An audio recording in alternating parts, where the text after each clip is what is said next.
이 시간에 로마서 6장 3절로 11절 말씀 함께 봅니다. 무릇 그리스도 예수와 합하여 세례를 받은 우리는 그의 죽으심과 합하여 세례를 받은 줄 알지 못하느냐? 그러므로 우리가 그의 죽으심과 합하여 세례를 받음으로 그와 함께 장사되었나니 이는 아버지의 영광으로 말미암아 그리스도를 죽은 자 가운데서 살리심과 같이 우리로 또한 새 생명 가운데서 행하게 하려 함이라. 만일 우리가 그의 죽으심과 같은 모양으로 연합한 자가 되었으면 또한 그의 부활과 같은 모양으로 연합한 자도 되리라. 우리가 알거니와 우리의 옛사람이 예수와 함께 십자가에 못 박힌 것은 죄의 몸이 죽어 다시는 우리가 죄에게 종로로 타지 아니하려 함이니 이는 죽은 자가 죄에서 벗어나 의롭다 하심을 얻었습니다. 만일 우리가 그리스도와 함께 죽었으면 또한 그와 함께 살 줄을 믿노니 이는 그리스도께서 죽은 자 가운데서 살아나셨음에 다시 죽지 아니하시고 사망이 다시 그를 주장하지 못할 줄을 알미로라.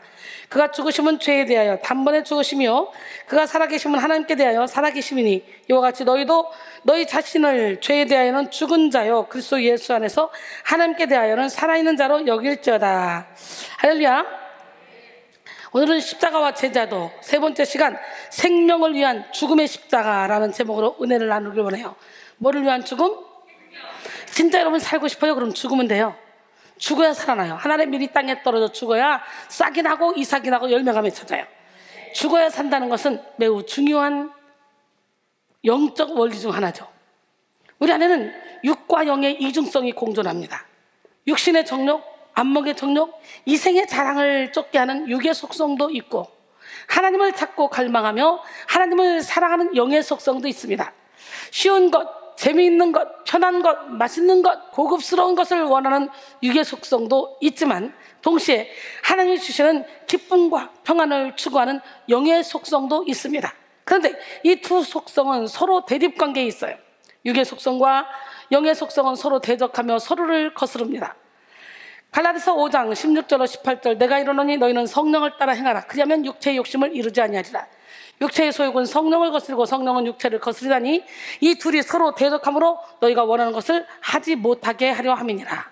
너희가 만일 성령의 인도하시는 바가 되면 율법 아래에 있지 아니하리라 그랬어요. 오늘 시간에 여러분 성령의 인도함을 받아서 은혜 안에 신령의 자유 가운데 거하기를 원합니다.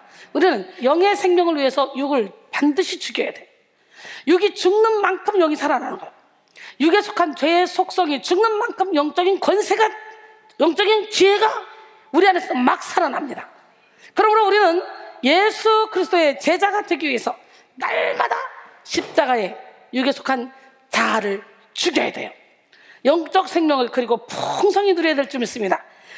사도 바울은 고백하죠. 고린도전서 15장 31절에 형제들아 내가 그리스도 예수 우리 주 안에서 가진 바 너희에 대한 나의 자랑을 두고 단언하노니 나는 날마다 죽노라. 날마다 죽읍시다. 영적으로 단련된 사람들은 육에 내포된 죄의 경향성을 철저하게 인식하고 육을 내려놓는 일에 적극적입니다. 그런데 영적으로 무딘 사람들은 자기 육을 주체하지 못합니다. 욕심에 이끌려 육의 종살이를 합니다. 더 많이 소유하고 더 많이 인정받고 더 많이 높임받고 싶어하는 욕심에 속아서 육의 일에 매이고 육의 대상에 집착합니다. 그래서 인생이 고단하고 공허한 거예요. 우리는 영원한 생명을 위해 육을 죽일 수 있는 능력을 받아야 돼. 육의 속성을 죽일 수 있는 능력을 받아서 날마다 육의 속성을 하나씩 죽일 때마다 우리는 자유해집니다. 물질의 욕심을 버릴 때 물질에 대해 자유해지고, 할렐루야. 이 더러운 자존심을 버릴 때 자존감이 생기는 거예요. 자유해지는 거예요. 육의 속성을 죽일수록 우리는 행복하고 담대해집니다. 이 시간 여러분 모두가 죄로 인한 그런 옛사람을 십자가에 완전히 못 박고 예수 그리스도의 의와 진리로 무장한 새 사람을 입어야 될 줄 믿습니다. 3남매가 살고 있었어요. 형은 목재 가구와 나무 십자가를 만들어 동생들을 먹여 살았습니다. 여동생은 집안일을 열심히 돌봤어요. 그러나 남동생 춘팔이는 도박에 빠져 헤어나오지 못했어요. 형이 아무리 설득해도 소용없었습니다. 그날도 춘팔이는 도박판에 가서 어울리다가 돈을 모두 잃고 싸움이 벌어졌어요. 형 춘삼이 크게 다칠 뻔한 위험에 처한 동생을 구해줬어요. 그러나 도박의 유혹을 이기지 못하고 춘팔은 형에게 애걸을 합니다. 도박빚만 갚아주면 내가 이제는 다시는 나쁜 짓 안 하겠다. 다시는 도박도 안 하겠다. 그래서 남은 마지막 통장까지 주고 형은 말합니다. 이 도박빚 갖고는 우리 삼남매가 행복하게 살자. 그런데 그 돈으로 도박을 하다가 다시 운 좋게 이제는 돈을 많이 땄어요. 야, 내가 그동안에 이런 걸 다 땄다. 그리고 신나가지고 집에 돌아오는 길에 깡패들과 싸우다가 살인을 했습니다. 피투성이가 된 제 집으로 뛰어들어온 춘팔이 공포에 질려 형에게 사실을 말하며 도움을 요청합니다. 그러나 경찰이 집을 포위하고 스피커로 자수를 외칩니다. 모든 것을 체념하고 사형을 각오하고 걸어나가려는 춘팔을 돌려 세우고 형 춘삼은 피 묻은 옷을 벗겨 자기가 입었어요. 그리고 자기가 입은 옷을 동생에게 입혀줘요. 그리고 자기가 만들다만 십자가를 동생에게 꼭 쥐어주면서 춘삼은 막 달려나갑니다. 경찰의 정지 명령에도 마구 달려나갔어요. 마침내 총성이 들리고 춘삼은 그 자리에서 쓰러져 죽었습니다. 경찰은 후에 죽은 것은 살인자 춘팔이 아니고 형 춘삼이었음을 알게 됐어요. 형이 대신 죗값을 치렀기에 춘팔을 사면해 주었습니다. 그 후에 춘팔의 삶은 완전히 바뀌었어요. 도박을 끊고 형 대신 나무 십자가를 만들었어요. 처음에는 볼품없는 나무 십자가가 점점 형의 아름다운 작품을 닮아갔습니다. 그와 함께 그의 삶도 아름답게 변했어요. 어느 날 형의 무덤을 찾은 춘팔은 2개의 나무 십자가를 무덤에 꽂았습니다. 하나는 형이 만들었던 것, 하나는 자신이 만든 것이죠. 구분하기 어려울 정도로 닮았습니다. 춘팔의 십자가에 편지가 매달려 있었어요. 이제는 내가 산 것이 아니오 오직 내 안에 당신께서 사신 것이라. 이것은 오래전에 샌프란시스코 차이나타운에서 실제 일어난 일입니다. 그렇습니다. 형이 살인을 저지른 동생의 피 묻은 옷을 입고 동생 대신 죽었고 자신이 입던 옷을 동생이 입혔던 것처럼 영원히 죽을 수밖에 없는 우리를 위해 주님은 의의 옷을 입히시고 당신은 십자가에 못 박히셨어요. 이 시간에 그 주님의 십자가가 헛되지 않도록 사순절 기간 동안에 주님의 십자가를 묵상하며 나도 그 십자가를 지고 가리라. 이 고백이 여러분의 고백이 되길 원합니다. 그렇습니다. 형이 살인을 저지른 동생의 피 묻은 옷을 입고 동생에게는 자신의 옷을 입히고 살린 것처럼 예수는 영원한 사망의 형벌을 받아야 될 죄가 묻어있는 옷을 우리 대신 입으시고 빌라도의 법정에서 사형 판결을 받으셨습니다. 십자가에 못 박혀 죽으신 예수님은 우리의 죄의 옷을 벗겨주시고 의의 옷을 입혀주셨어요. 로마서 13장 12절로 14절 밤이 깊고 낮이 가까웠으니 그러므로 우리가 어둠의 일을 벗고 빛의 갑옷을 입자. 낮에와 같이 단정히 향하고 술 취하거나 방탕하지 말고 음란하거나 호색하지 말고 다투거나 시기하지 말고 오직 주 예수 그리스도로 옷 입고 항상 정욕을 위하여 육신의 일을 도모하지 말라 그랬어요. 오늘 이 시간에 여러분 모두가 다 육신의 옷을 벗고 의의 옷을 입기를 원합니다. 우리 함께 찬양합니다. 자다가 깰 때라. 자다가 깰 때라. 자다가 깰 때라. 자다가 깰 때라. 자다가 깰 때라. 자다가 깰 때라. 자다가 깰 때라. 밤이 깊고 낮이 가까이 왔으니 어둠의 이를 벗고 빛의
지금 자다가 깰 때예요. 지금이.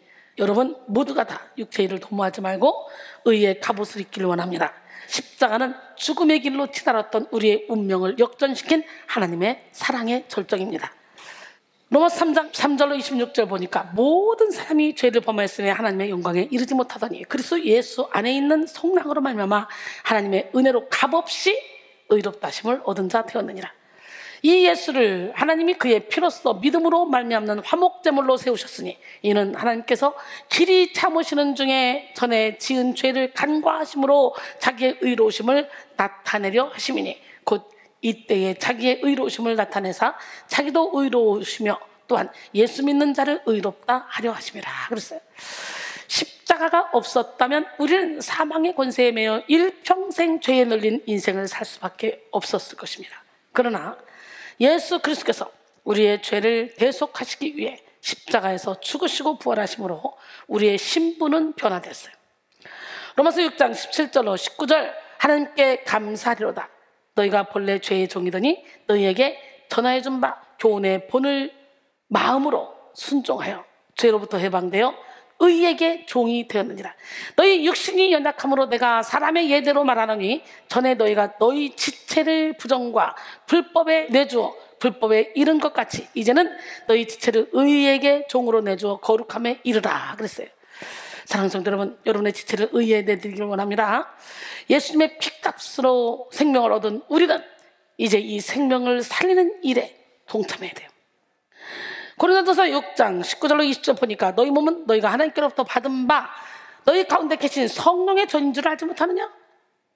너희는 너희 자신의 것이 아니라 값으로 산 것이 되었으니 그런즉 너희 몸으로 하나님께 영광을 돌리라 그랬어요.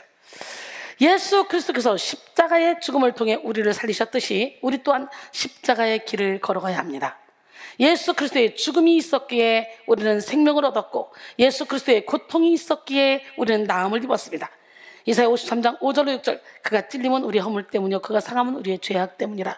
그가 징계를 받음으로 우리는 평화를 누리고 그가 채찍에 맞음으로 우리는 나음을 받았도다. 우리는 다 양 같아서 그릇 행하여 각기 제 길로 갔거늘 여호와께서는 우리 모두의 죄악을 그에게 담당시키셨도다 그랬어요. 할렐루야.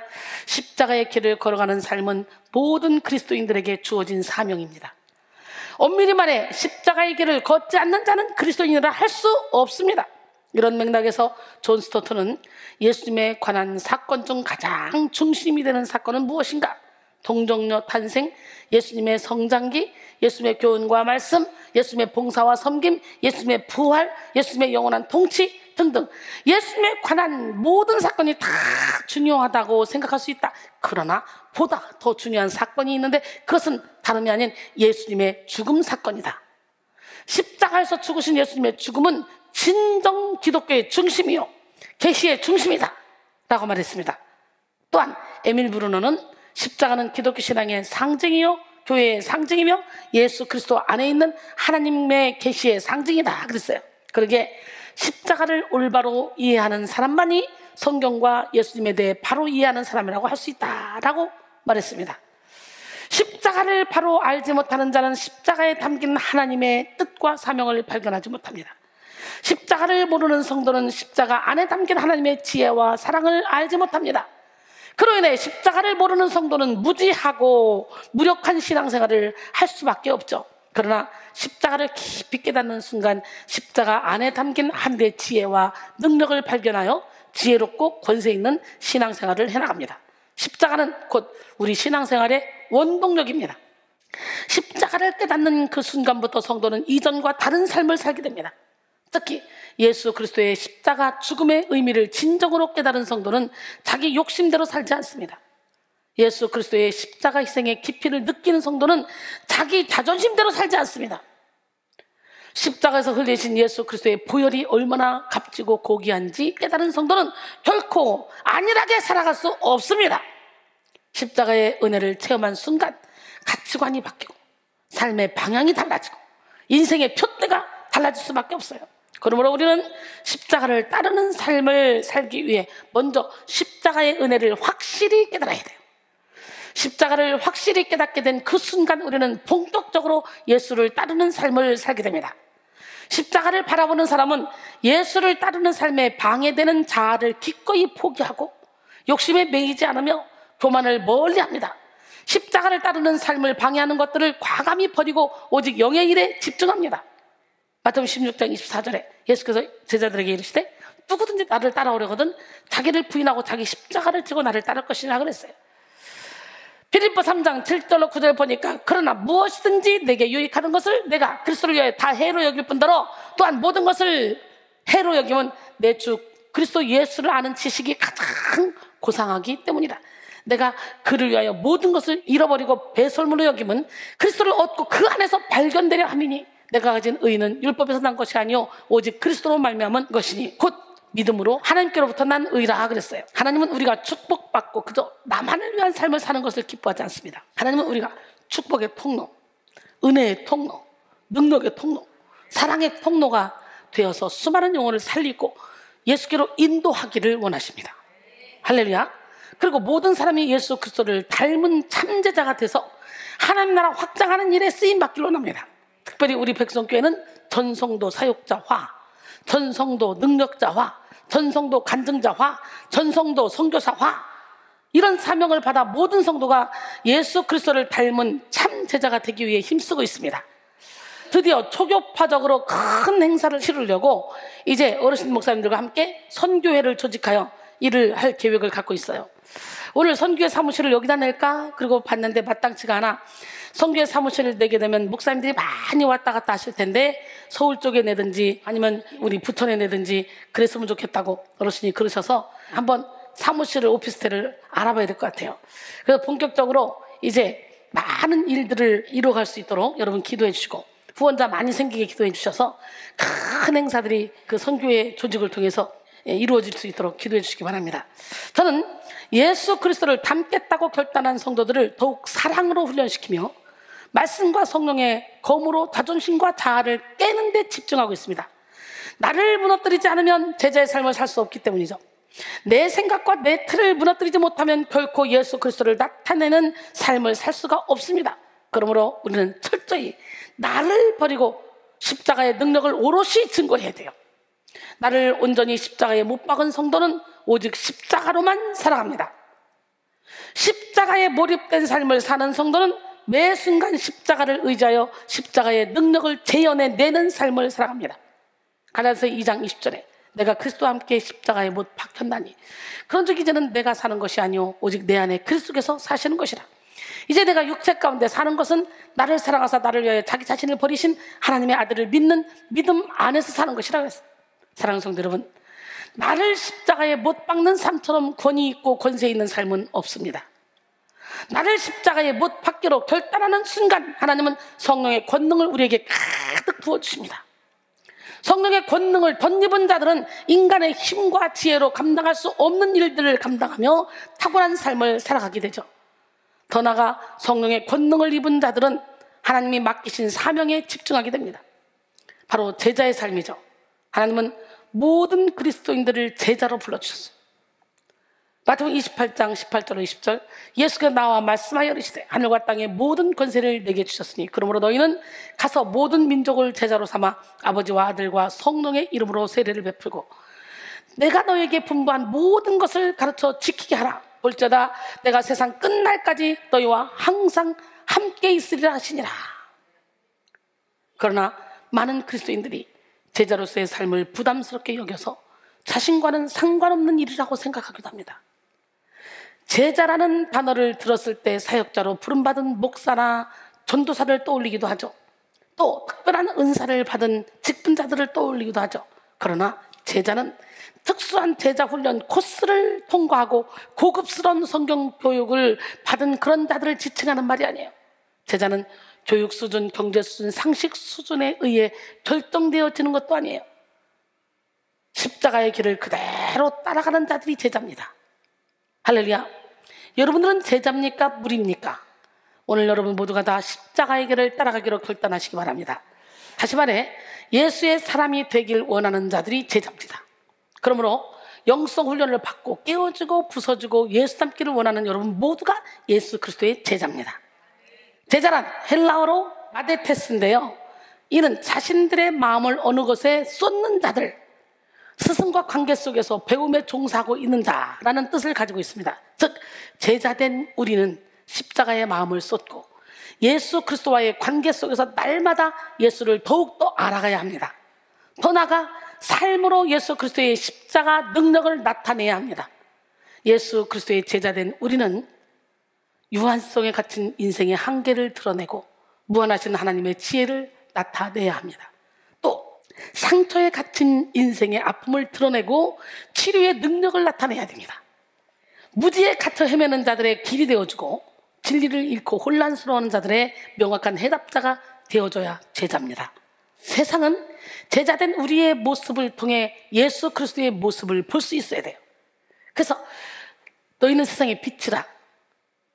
산이 있는 동네가 숨겨지지 못할 것이요 사람이 등불을 켜서 말 아래 듣지 아니하고 등경에 들하니 이러므로 집안 모든 사람이 비치느니라.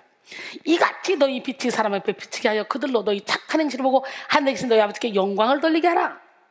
할렐루야. 제자는 빛을 발해야 돼요. 우리의 인격을 통해 예수 그리스도의 사랑이 느껴질 수 있어야 됩니다. 우리의 입술에는 예수 그리스도의 권세가 묻어나와야 돼요. 우리의 눈빛에는 예수 그리스도의 소망의 빛이 흘러나와야 됩니다. 그것이 제자된 우리의 사명이에요. 근데 우리 조주옥 사모님은 그거를 느끼게 해줬어. 아빠한테 내내하고 순진하기만 했던 이 딸이 어떻게 이렇게 권세가 있어졌지? 어떻게 이렇게 멋있어졌지? 그래가지고 딸한테 반해버린 거야. 그래서 너도 이순희 목사님처럼 되라. 그리고 네가 그렇게 원한다면 10억 주지. 이순희 목사님한테 직접 쏴주세요. 알았어. 그래가지고 쏴줬어요. 10억이.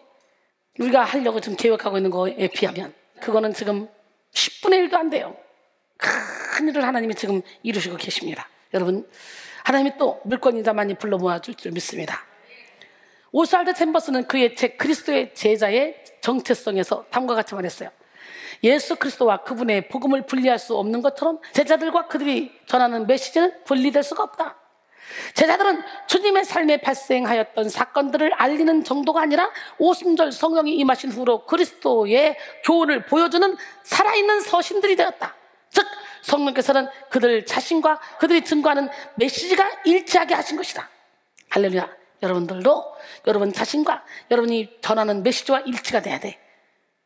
말씀대로 살아야 돼. 예수님의 사랑을 품고 삽시다. 그렇게 살아야 돼. 말만 하지 말고.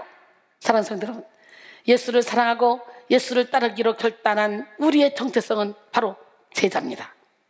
예수의 제자된 우리는 예수님이 가신 발자취를 따라가야 합니다. 예수 그리스도가 우리에게 생명을 주시기 위해 십자가의 죽음을 마다하지 않으셨듯이 우리도 죽음의 십자가를 져야 합니다. 마가복음 10장 45절에 인자가 온 것은 섬김을 받으려 함이 아니라 도리어 섬기려 하고 자기 목숨을 많은 사람의 대속물로 주려 하려 함이라 그랬어요. 우리가 죽음의 십자가를 따를 때 놀랍게도 우리의 삶에는 생명의 능력이 나타납니다. 예수는 죽음의 십자가를 지신 후 부활의 영광을 누리셨습니다. 예수께서 우리에게 자기를 부인하고 십자가의 길을 따라오라고 말씀하신 궁극적인 목적은 부활의 영광을 주시기 위함이에요. 사도 바울은 예수께서 허락하신 부활의 권능을 누리기 위해 예수 그리스도의 죽으심을 본받기로 작정했어.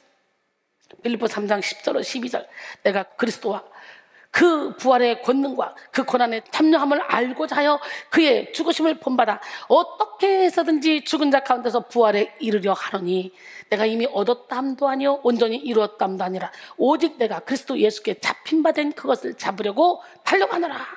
할렐루야. 많은 그리스도인들이 주님의 부르심을 깨닫고 처음에는 주의 길로 달려가지만 곧 에너지를 소진해버리고 맙니다. 자기 의와 자기 힘으로 버텨내다가 탈진 상태에 이르고 결국 머리채 잡혀 끌려가듯이 끌려가면서 입으로는 주의 길을 간다고 말합니다. 그 삶에는 기쁨을 찾아볼 수 없고 자신을 짓누르는 부담감과 율법, 불평과 비교의식이 가득합니다. 머리에는 성경 지식이 가득하지만 동시에 판단과 정죄의식도 가득 차 있습니다. 부활의 영광의 기쁨을 그 영혼이 잊어버렸기 때문이죠. 사도 바울은 자신이 당하는 고통을 잊을 만큼의 큰 부활의 기쁨을 알았습니다. 그것이 죽음의 십자가를 따라야 할지라도 두려워하지 않았어요. 오히려 기꺼이 달려갔습니다. 우리는 육신이 죽어서 가는 천국만을 바라는 것이 아니라 우리 내면의 천국을 이루며 살아가야 돼요. 천국은 여기 있다 저기 있다가 아니고 우리 마음속에 있고, 천국은 먹고 마시는 것이 아니요 성령 안에서 의와 평강과 희락이라 그랬어요. 사도 바울처럼 부활의 권능에 참여하기 위해 우리는 주님의 죽으심을 본받아야 돼. 요한복음 12장 24절로 25절. 내가 진실로 진실로 너에게 이르노니 하늘의 밀이 땅에 떨어져 죽지 아니하면 하나 그대로 있고 죽으면 많은 열매를 맺느니라. 자기의 생명을 사랑하는 자는 잃어버릴 것이요 이 세상에서 자기의 생명을 미워하는 자는 영생하도록 보존하리라 그랬어요. 오늘 우리 깨집시다. 부서집시다. 무너집시다.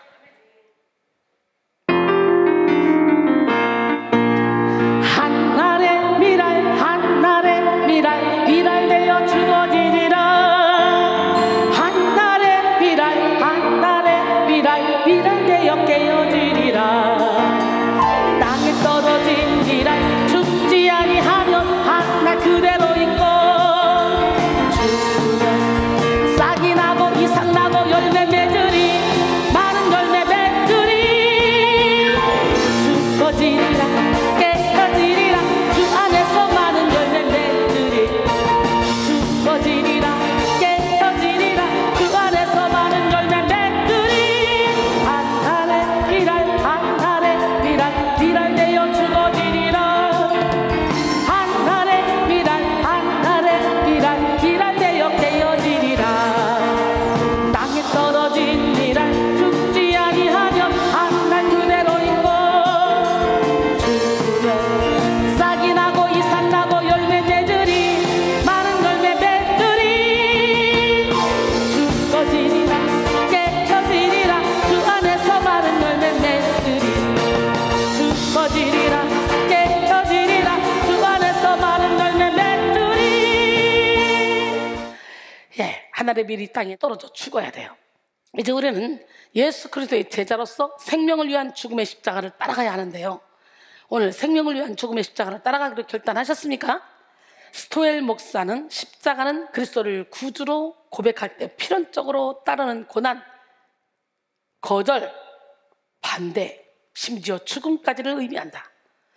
십자가는 그리스도를 따르는 길 중에 하나가 아니라 그리스도를 따르는 삶이 가져다주는 불가피한 결과이다 라고 말했습니다. 생명을 위한 죽음의 십자가를 따르는 자들은 육의 속성을 죽이고 영의 권세를 살리는 삶을 살며, 자존심을 죽이고 자존감을 살리는 삶을 살아갑니다. 또한 욕심을 죽이고 만족의 능력을 살리며 열등감을 죽이고 잠재력을 살리죠.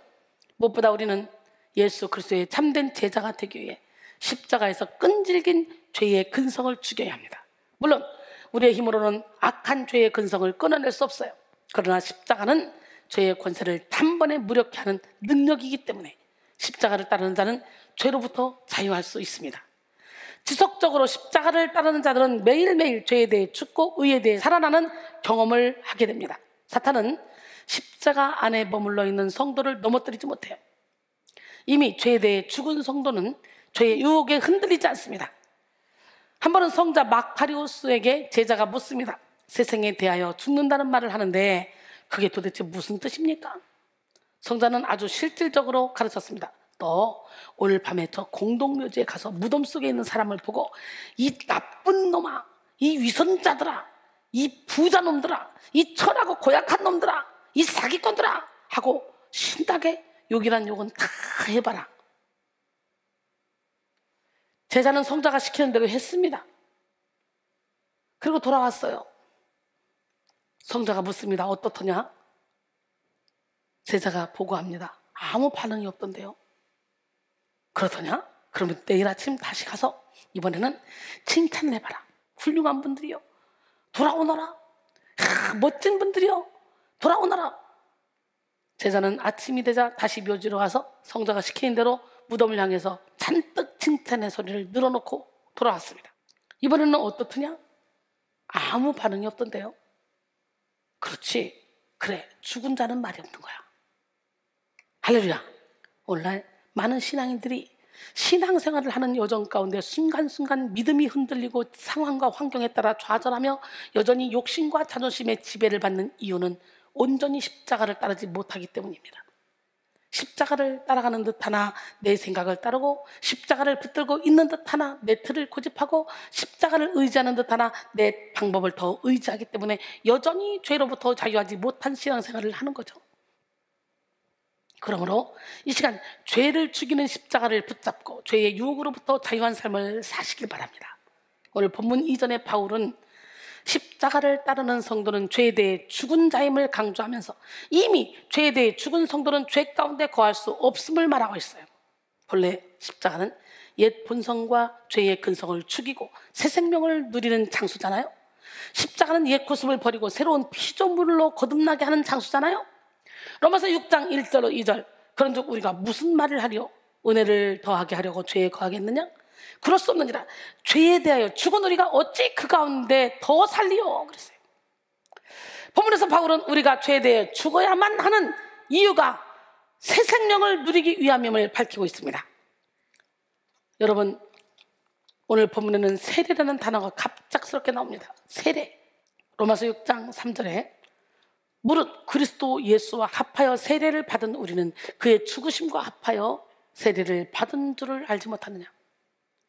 바울이 세례란 이 단어를 사용한 것은 세례가 성도가 죄에 대해서 죽은 존재이며 새 생명으로서의 삶으로 옮겨졌음을 상징하기 때문입니다. 즉 세례는 성도를 묶고 있던 죄의 모든 세력에 대한 종결 판결을 의미합니다. 더 나아가 세례는 예수 그리스도와의 완전한 연합을 의미합니다. 본문 3절에서 사용된 그의 죽으심과 합하여는 예수 그리스도와의 연합이 구체적으로 의미하는 바가 무엇인지 잘 보여줍니다. 먼저 그리스도의 죽음과 연합하는 거죠. 즉 성령 세례를 받아 그리스도와 연합한 자는 그의 죽으심과 연합하여 자신도 죽음을 경험하는 것입니다. 여기서 죽음은 실제적인 몸의 죽음을 의미하는 것이 아니라 죄에 대해서 철저히 죽는 것을 의미하는 거예요. 죄가 없으신 예수의 대속적 죽음을 받아들임으로써 더 이상 자신과 죄 사이에 아무런 관계가 없다는 것을 받아들이는 거예요. 그러므로 우리는 세례를 통해 우리의 죄성을 죽여야 됩니다. 존 웨슬리는 예수 믿는 사람은 날마다 세례를 받아야 된다 그랬어요. 구약에도 세례를 의미하는 몇 가지 사건이 등장합니다. 대표적으로 노아 홍수 사건, 홍해 사건, 할례의식 사건이죠. 특별히 이스라엘 백성들이 홍해를 건넌 사건은 물세례를 상징합니다. 존 스토트는 물세례는 성령세례의 상징이며 성령세례는 실체이다. 물세례는 죄의 용서함을 가져오는 성령세례의 외적 표적이며 확증이다 라고 말했습니다. 고린도전서 10장 1절로 4절, 형제들아 나는 너희가 알지 못하기를 원하지 아니하노니 우리 조상들이 다 구름 아래에 있고 바다 가운데로 지나며 모세에게 속하여 다 구름과 바다에서 세례를 받고 다 같은 신령한 음식을 먹으며 다 같은 신령한 음료를 마셨으니 이는 그들을 따르는 신령한 반석으로부터 마셨음에 그 반석은 곧 그리스도시라 그랬어요. 오랜 시간 애굽의 노예로 비참한 인생을 살았던 이스라엘 백성들은 하나님의 은혜를 입어 출애굽하게 되었습니다. 그러나 출애굽하는 과정이 그리 순탄하지 않았어요. 거대한 바다가 모세와 이스라엘 백성들을 가로막고 있었고 뒤에는 빠르게 쫓아오는 바로의 군사들이 있었습니다. 바로 그때 하나님은 모세를 통해 홍해의 기적을 일으키셨어요. 이스라엘 백성을 막고 있던 거대한 바다가 갈라졌고 육지같이 건너게 되는 기적이었습니다. 히브리서 11장 29절, 믿음으로 그들은 홍해를 육지같이 건넜으나 애굽 사람들은 이것을 시험하다가 빠져 죽었으며 그랬어요. 거대한 바다 사이를 걸어가는 그 시간은 매우 엄숙하게 진행되었을 것입니다. 이스라엘 백성들은 홍해를 건너는 그 시간 속에서 노예로서의 신분을 죽이고 하나님의 선민으로서의 정체성을 갖게 됐어요. 홍해를 건너는 시간 속에서 이스라엘 백성들이 가지고 있었던 노예의식, 궁핍의식, 거시근성을 죽이고 하나님이 이루실 새 일을 바라보는 자들로 변화되었습니다. 또한 그들은 홍해를 건너는 시간을 통해 하나님의 사랑과 권능을 경험했고 자신들이 하나님의 백성이라는 정체성을 확고히 갖게 됐어요. 이는 신약시대 때 세례가 죄악된 세상으로부터 떠나 하나님의 사랑과 놀라운 권능으로 나타나는 구원을 얻고 자신이 하나님의 백성이라는 정체성을 얻게 된다는 점에서 같습니다.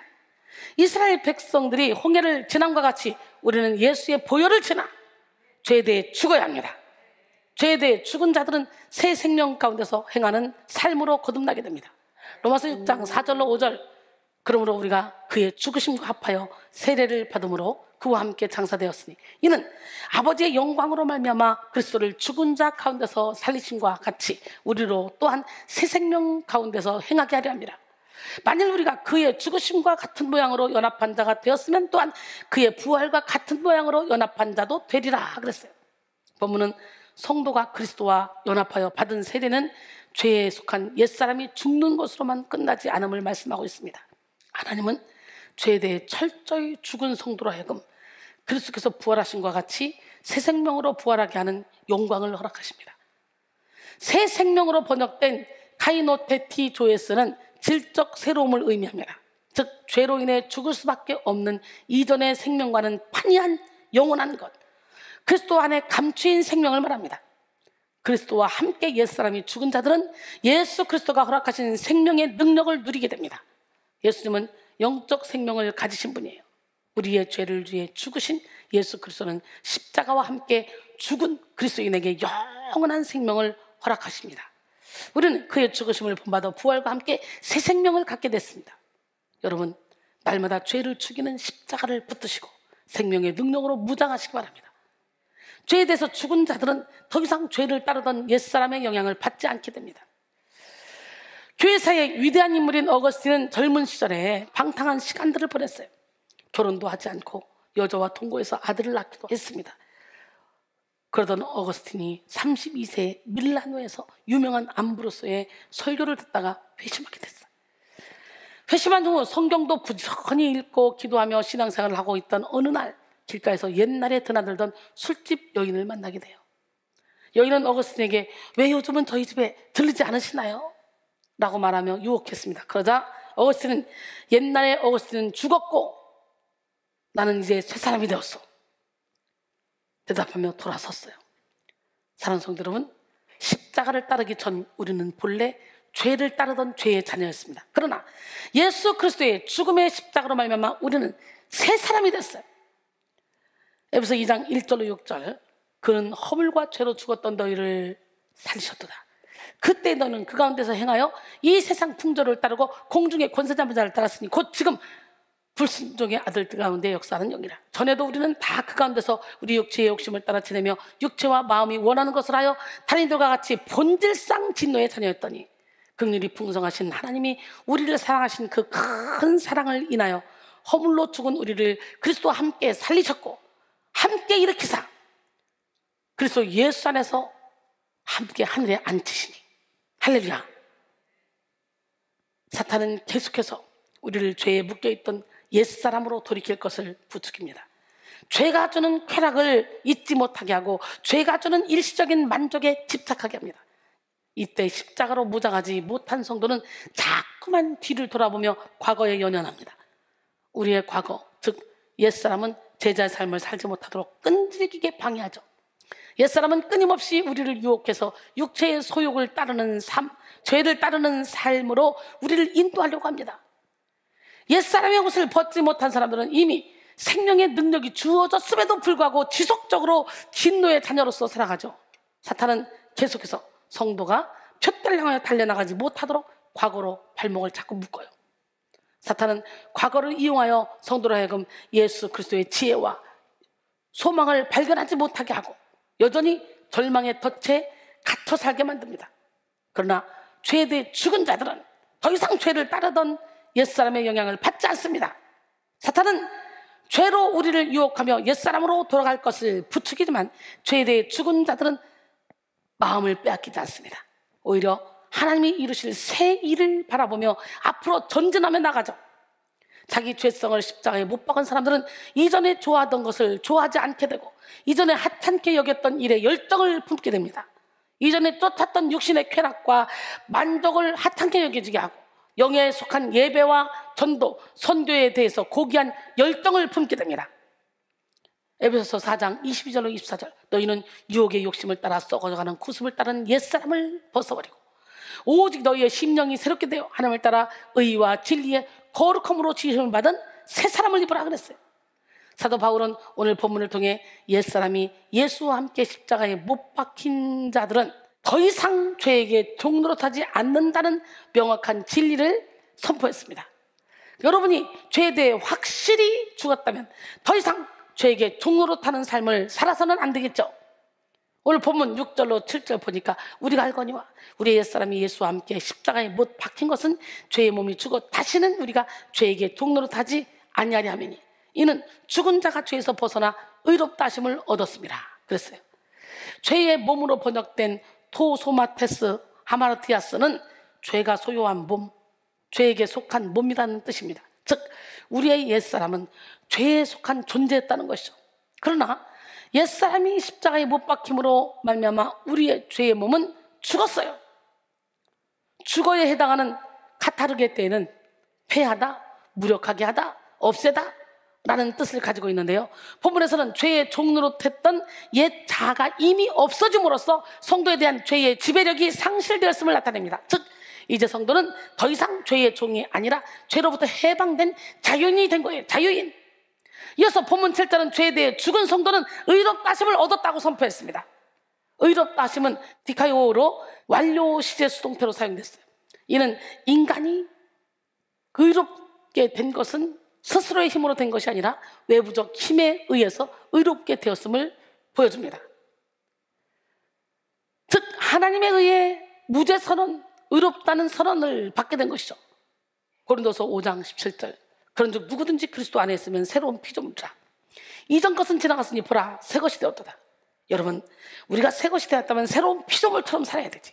새로운 피조물이 됐음에도 불구하고 옛사람의 옷을 벗지 못하고 자꾸 고집을 따른 옛사람의 삶을 살아가니까 여러분에게 고난이 오고 환난이 오는 거야.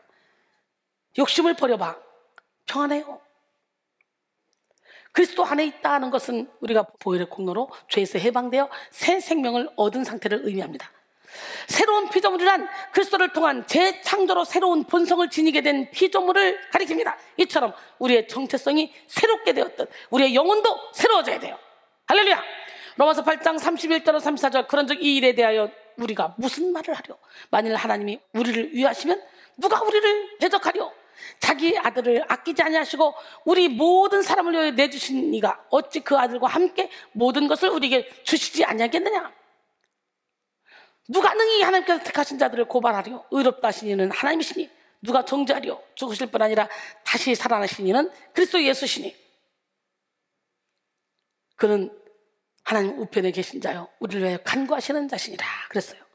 여러분 하나님의 의에 의롭다 하심을 입은 우리는 이제 더 이상 옛사람에 갇혀 시간을 낭비해서는 안 돼요. 새로운 피조물로서 하나님 나라 확장하는 일에 전심전력해야 될 점 있습니다. 두 번째로 죄에 대해 죽은 자들은 연속적으로 승리하는 삶을 살아갑니다. 사망의 권세는 오랫동안 우리를 속여왔습니다. 그러나 십자가는 사망의 권세를 단번에 꺾은 승리의 사건이었어요. 그러므로 누구든지 십자가를 붙드는 자들은 사망의 권세와의 싸움에서 승리하는 삶을 살아갈 수 있습니다. 더 나아가 계속해서 십자가의 길을 따르는 자들은 연속적인 승리를 거두게 되죠. 오늘 본문 8절로 9절 만일 우리가 그리스도와 함께 죽었으면 또한 그리스도와 함께 살 줄을 믿으리. 할렐루야. 이는 그리스도께서 죽은 자 가운데서 살아나셨음에 다시 죽지 아니하시고 사망이 다시 그를 주장하지 못할 줄 알미로라 그랬어요. 바울은 오늘 본문에서 성도는 그리스도와 함께 죽고 그리스도와 함께 산 그런 존재임을 말하고 있죠. 죽었음에 해당하는 앞에 단어면은 몰사하다, 완전히 죽다라는 뜻을 가지고 있습니다. 죄에 대해서 완전히 죽은 성도는 오직 예수로만 살아갑니다. 하나님의 예수로만 사는 자들에게 주시는 특권 중 하나는 연속적인 승리입니다. 수많은 영적 전쟁에서 승리하는 비결은 바로 이길 때까지 싸우는 거예요. 우리는 주님이 이겨놓으신 싸움에 이길 때까지 포기하지 말아야 돼요. 끝까지 이 싸움을 포기하지 않는다면 예수로만 사는 자들은 예수의 권세로 인해 결코 패배하지 않습니다. 죄의 유혹과의 싸움에서 승리하고 상처와의 싸움에서 승리하며 자존심과의 싸움에서 승리하고 환경과 배후에서 역사하는 악한 영과의 싸움에서 승리합니다. 연속적으로 승리함으로 영적 내공을 쌓고 더욱더 강건한 그리스도의 군사로서 우뚝 서게 되는 거예요. 승리를 경험한 사람은 삶에서 일어나는 전쟁에 대해 승리의 확신을 가질 수 있습니다. 내 힘으로 승리하는 것이 아니라 십자가의 능력으로 승리할 수 있다는 것을 몸소 체험했기 때문이죠. 우리 주님은 날마다 사명 권세로부터의 이 전쟁에서 우리를 보호하시고 승리의 삶으로 이끌어 주십니다. 예수를 따르는 자들의 삶에는 승리의 영광이 끊이질 않습니다. 여러분, 예수는 가장 악독한 죽음의 권세를 이기시고 다시 사셨어요. 예수 그리스도의 죽음은 죄에 대해서 단번에 거둔 완전한 승리였으며 마귀의 계계를 한 번에 면하신 사건이었습니다. 예수께서는 한 번 죽으심으로 영원한 속죄를 이루셨고 더 이상 이 사건이 반복될 필요도 없이 사탄의 권세는 끝났습니다. 그러므로 우리는 지속적으로 날마다 승리의 십자가를 따라 승리하는 삶을 살아야 됩니다. 죄에 대해서 죽은 자들은 세 번째, 끝까지 성화의 길을 걸어가므로 자기의 영혼을 보호합니다. 그리스도와 함께 죽은 자는 이제 자신을 죽은 자 가운데서 다시 산 자같이 하나님께 드리게 됩니다. 오랜 시간 바로의 노예로 살았던 이스라엘 백성들은 6월절 어린 양의 피로 죄의 형벌에서 구원받았습니다. 또 홍해를 건너므로 죄의 권세에서 해방되었습니다. 그들이 죄의 심판으로부터 구원받았을 때에도 그들은 여전히 바로의 땅에 살았고 그들이 출애굽한 뒤에도 바로의 군대가 그들을 추격해왔습니다. 이와 같이 우리가 예수님을 믿고 구주로 영접한 뒤에도 죄의 세력들은 우리를 추격해옵니다. 그러나 우리가 홍해를 건너는 세례를 받고 나면 죄의 세력으로서 완전히 벗어나게 됩니다. 이와 같이 신약에서 세례는 그리스도와 함께 죽음으로 죄의 권세로부터 완전히 벗어나고 또한 죽을 뿐만 아니라 의에 대해 다시 살아남으로 넘치는 생명을 누리는 것을 의미합니다. 그리스도와 함께 부활한 자는 이제 자기 스스로 죄에 대해서 죽은 자로 여기고 예수 안에서 하나님께 대하여는 살아있는 자로 여기는 삶을 살아갑니다. 오늘 본문 10절로 11절입니다.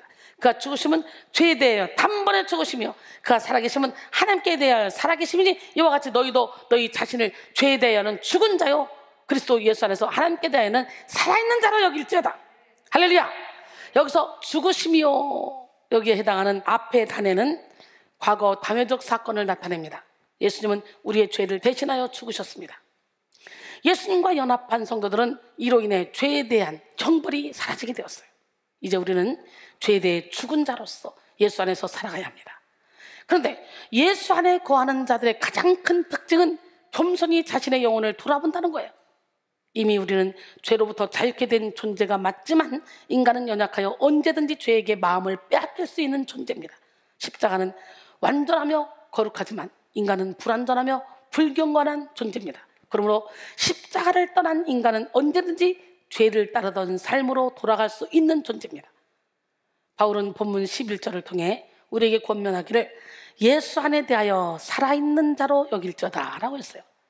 여기서 여길지어다에 해당하는 로기제스에는 간주하다, 신중히 생각하다 라는 뜻을 가지고 있습니다. 즉 성도는 스스로 죄에 대해 죽었고 예수 안에서 살아있는 존재를 신중히 생각하며 살아가야 한다는 것이죠. 우리는 천국 가는 그날까지 예수 안에 머물러야 함을 생각하며 살아야 돼요. 바울의 요청 속에는 우리가 그리스도와 함께 연합함으로 비록 법적으로 완전한 의인이 되었다 할지라도 여전히 죄를 지을 가능성을 안고 사는 존재임을 암시하는 의미가 들어있습니다. 즉 우리는 예수와의 연합에서 벗어나는 순간 다시 죄를 지을 수밖에 없는 연약한 존재들이라는 거예요. 죄의 경향성을 갖고 있어요. 육의 옷을 입고 있는 한. 그 사실을 기억하고 스스로 죄 지을 가능성이 있음을 인정하며 부단히 성령의 인도하심을 따라 죄와 싸우는 성화의 길을 걸어가야 합니다. 천국 가는 그날까지 자신이 예수 안에 머물러야 한다는 사실을 생각하는 자들은 자신이 죄에 대하여 언제든지 넘어질 수 있다는 그런 겸손한 생각을 함으로 범죄의 가능성을 차단하게 됩니다. 여러분, 우리는 장담할 수 없어요. 언제 어느 순간에 끌려갈 수도 있어요. 이순이도 장담 못해요. 육신의 이 옷은 죄를 지키 딱 좋은 구조로 만들어져 있어요. 그래서 육신의 장막점을 벗을 때까지는 안심할 수가 없어. 죽는 그날까지 죄와 싸워야 돼. 그리스도인으로 거듭났다고 하여 죄의 유혹이 사라지는 것은 아닙니다. 오스왈드 챔버스는 죄와 구원에서 사람이 세 가지 경향성이 있다고 지적했어요. 안일해지려는 경향과 예품성으로 복귀해지려는 경향, 반란을 일으키는 경향입니다. 그러므로 우리는 더욱더 정신을 차리고 성화의 길을 걸어가므로 우리 영혼을 보호해야 됩니다. 여기까지 우리는 죄에 대해서 죽은 자들의 삶의 모습을 살펴봤죠. 이제 우리는 죄를 십자가에 못 박고 생명의 능력을 나타내는 삶을 살아야 됩니다. 생명을 위한 죽음, 이 생명을 위해서 죽는 것은 뭐예요? 열정 있는 삶을 위해 게으름을 죽여야 돼. 토마스 브룩스는 게으른 그리스도인은 항상 평강과 만족과 신뢰와 확신, 이 네 가지를 결여하고 있다. 하나님은 기쁨과 게으름을 철저하게 분리시키신다. 의심 많은 그리스도인들이여, 이것을 기억하라. 확신의 보증과 평강은 게으르지 않고 열심히 일하는 그리스도인들에게만, 나태하지 않고 부지런한 그리스도인들에게만, 그리고 태만하지 않고 근면한 그리스도인들에게만 허락된 특권임을. 부지런한 그리스도인들의 마음에 평강이 가득할 때 게으른 그리스도인들의 입술에는 불망이 가득 차 있다라고 했습니다. 로마서 12장 11절에 부지런하여 게으르지 말고 열심을 품고 주를 섬기라 그랬어요. 열정 안에는 생명력과 사랑이 있습니다. 이 둘 중에 어느 것 하나라도 빠지면 열정은 성립되지 않습니다. 우리는 예수 그리스도의 생명력을 이양받은 사람들이에요. 이 생명력은 오직 예수 그리스도의 사랑 때문에 우리에게 주어진 거예요. 예수 그리스도의 생명력과 사랑이 있는 사람들은 당연히 열정의 사람이 될 수밖에 없어요. 예수 그리스도를 향한 우리의 사랑은 목표를 만들어주고 생명력은 열정의 원동력이 됩니다. 성경의 많은 인물 중 단 한 명도 열정의 사람이 아닌 사람은 없었습니다. 그들의 기질과 색깔, 행동의 모양은 달랐을지 몰라도 열정만큼은 동일했어요. 예수님의 제자가 되었다고 하면서 그 안에 주님을 향한 열정이 없다면 우리는 다시 한번 우리를 돌아봐야 돼요. 예수 그리스도의 생명력으로 무기력을 죽이고 안일함을 죽여야 합니다. 예수 그리스도의 사랑으로 타성을 죽이고 노예 근성과 수동성을 죽여야 합니다. 시간의 노예, 물질의 노예, 환경의 노예, 자존심의 노예, 열등감의 노예에서 벗어나 주를 향해 적극적으로 달려나가야 돼요. 게으름은 결코 그리스도인의 덕목이 될 수 없습니다. 게으름은 죄의 산물이요 죄의 결과입니다. 우리 안에 모든 게으름을 죽이고 예수 그리스도를 향한 열정의 삶을 살아가기를 소원합니다. 이사야 40장 31절에 오직 여호와를 앙망하는 자는 새 힘을 얻으리니 독수리가 날개치며 올라간 것 같을 것이요 다른 박질하여도 곤비하지 아니하겠고 걸어가도 피곤하지 아니하리라 그랬어요. 제자된 우리는 우리의 삶을 통해 하나님의 일을 드러내야 합니다. 그것이 우리 삶의 궁극적인 목적입니다. 우리의 존재 자체가 하나님의 영광을 나타내야 돼요. 하나님의 영광을 드러내는 도구가 돼야 돼요. 그리스도의 선전물이 돼야 돼요. 그리스도의 편지가 돼야 돼요. 그리스도의 향기를 나타내야 돼요. 우리의 삶 자체가 하나님께 쓰임받는 삶이 되어야 할 줄 믿습니다. 우리 모두 주님을 위해 열심을 내어 많은 열매를 맺기 원합니다. 그 다음에 향방 있는 삶을 위해 자기 의의를 죽여야 돼요. 자기 의의를 죽이지 못하면 향방 없는 삶을 살아. 일에 있어 방향성은 추진력보다 우선입니다. 아무리 강력한 추진력을 가지고 있어도 방향이 잘못되어 있으면 멈추어 있는 것보다 못한 결과를 가져오죠. 그래서 사도 바울은 표대를 향하여 달려갈 것을 강조했습니다. 빌립보 3장 13절로 14절 형제들아 나는 아직 내가 잡은 줄로 여기지 아니하고 오직 한 일 즉 뒤에 있는 것은 잊어버리고 앞에 있는 것을 잡으려고 표대를 향하여 그리스도 예수 안에서 하나님이 위해서 부르신 부름의 상을 위하여 달려가노라 그랬어요. 그리고 썩지 아니할 것을 얻는 것에 온 마음을 집중하죠. 고린도전서 9장 25절로 27절 이기기를 다투는 자마다 모든 일에 절제하나니 그들은 썩을 승리자의 관을 얻고자 하되 우리는 썩지 아니할 것을 얻고자 하노라. 그러므로 나는 다름질하기를 향방 없는 것 같이 아니하고 싸우기를 허공을 치는 것 같지 아니하며 내가 내 몸을 쳐 복종하게 하면 내가 남에게 전파한 후에 도리어 버림을 당할까 두려워함이로다 그랬어요. 여러분의 표대는 무엇입니까? 여러분은 지금 무엇에 여러분의 마음을 집중하고 계십니까? 주의 일에 열심을 내는 것이 중요하지만 향방 없는 열심은 오히려 하나님의 영광을 가려울 수 있습니다. 다소 많은 성도들이 신앙생활에 열심은 내지만 정작 하나님께 초점을 맞추지 못할 때가 많이 있어요. 하나님께 초점 맞추지 못하게 하는 것 중 하나가 뭡니까? 자기 의입니다. 뭐라고요? 예, 곧 자기 생각, 자기 자랑에 도취된 사람은 하나님을 사랑한다는 명목하에 자기 뜻을 이루는 고집스러운 삶을 살아가죠. 결국 자기 의에 도취된 신앙생활은 하나님과 상관없는 방향으로 나아갈 때가 많이 있습니다. 하나님의 생각과 인간의 생각이 다르고 하나님의 방법과 인간의 방법이 다르기 때문이죠. 그러므로 우리는 열매 맺는 삶, 향방 있는 삶을 살기 위해 먼저 자기 의를 죽여야 합니다. 그렇지 않으면 하나님께 영광 돌리지 못할 뿐만 아니라 하나님께 기억되지도 못하는 비참한 결말을 초래할 수 있다는 거예요. 자기 의의 뿌리는 교만으로 또 다른 자기 자랑에 불과합니다. 우리가 하나님 앞에 자랑할 것은 아무것도 없어요. 자기 의가 죽은 사람은 오로지 하나님만 자랑하고 자신의 약함을 자랑합니다. 약할 때 강함주시는 그 하나님을 만나는 귀한 시간이 되기를 원합니다. 마태복음 7장 20절에 보니까 그들의 열매로 그들을 안다는 거예요. 이들이 참종인지 거짓종인지. 그리고 21절 이하에 보니까 나더러 주여 주여 한 자마다 다 천국에 들어갈 것이 아니오 다만 하늘에 계신 우리 아버지의 뜻대로 행하는 자에 들어가리라.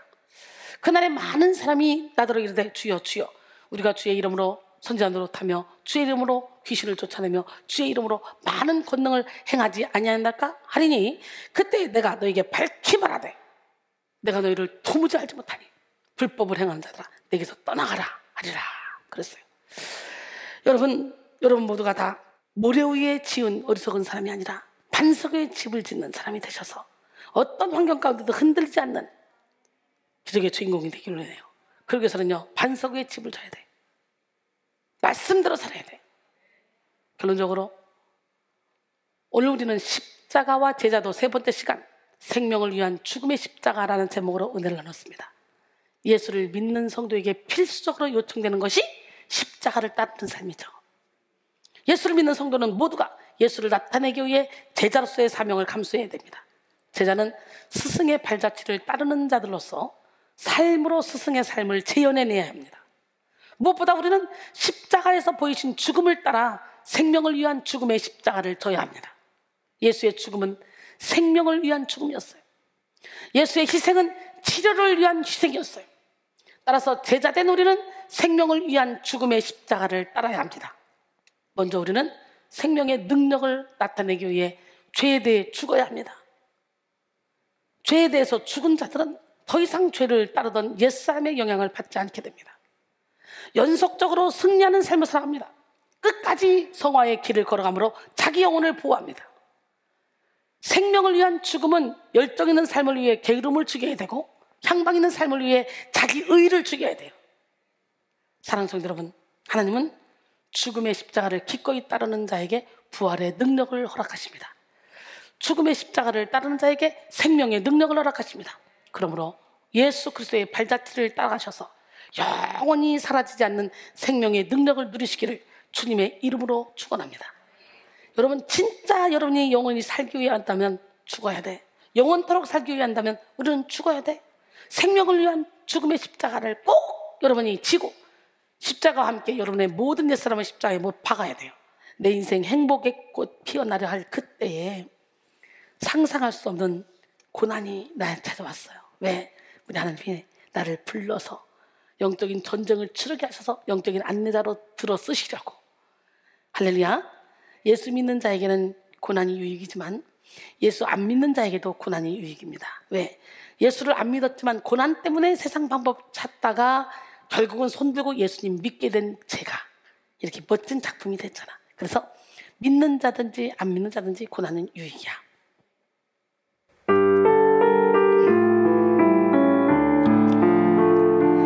내 인생 행복의 꽃 피어나려 할 때에 나를 불러 쓰시려고 내게 고난 허락하셨네.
것이 저의 고백입니다.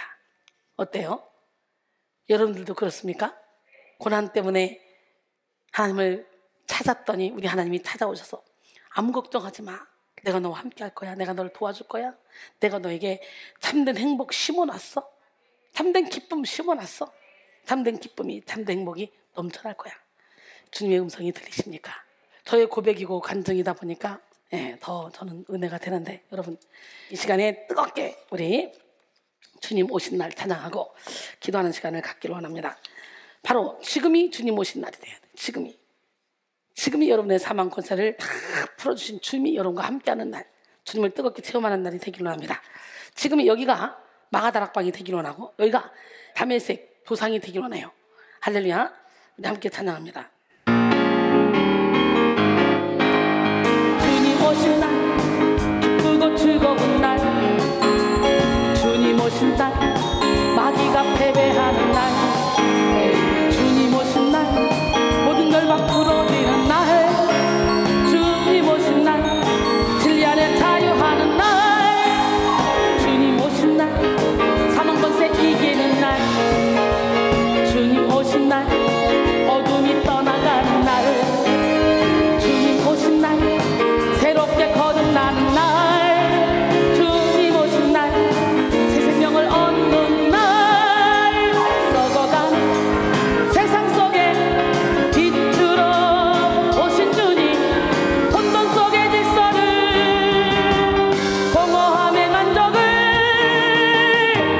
주님 오신 날, 다가 깨어지는 날, 주님 오신 날, 사랑이 넘쳐나는 날, 주님 오신 날, 모든 것이 회복되는 날, 주님 오신 날, 진리 안에 자유하는 날, 오늘이 바로 주님 오신 날, 오늘이 바로 주님 오신 날, 주님 오신 날, 기쁘고 즐거운 날, 아멘.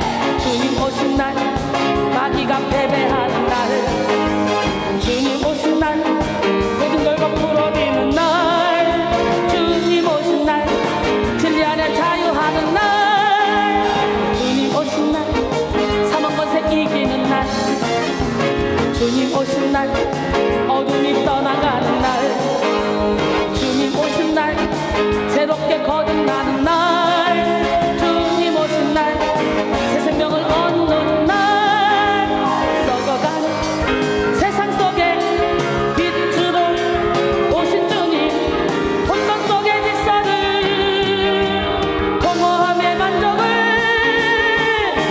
주님 오신 날, 다가 깨어지는 날, 바로 지금 주님 오신 날, 사랑이 넘쳐나는 날, 내 안에 주님의 사랑이, 주님 오신 날, 모든 것이 회복되는 날, 주님 오신 날, 진리 안에 자유하는 날, 지금이 바로 주님 오신 시간, 지금이 바로 주님 오신 시간. 할렐루야. 주의 영이 임하기만 하면 하나님은 여러분을 통해 놀라운 일을 행하십니다. 그 성령의 강력한 기름 부음을 지금 받기로 합니다. 할렐루야.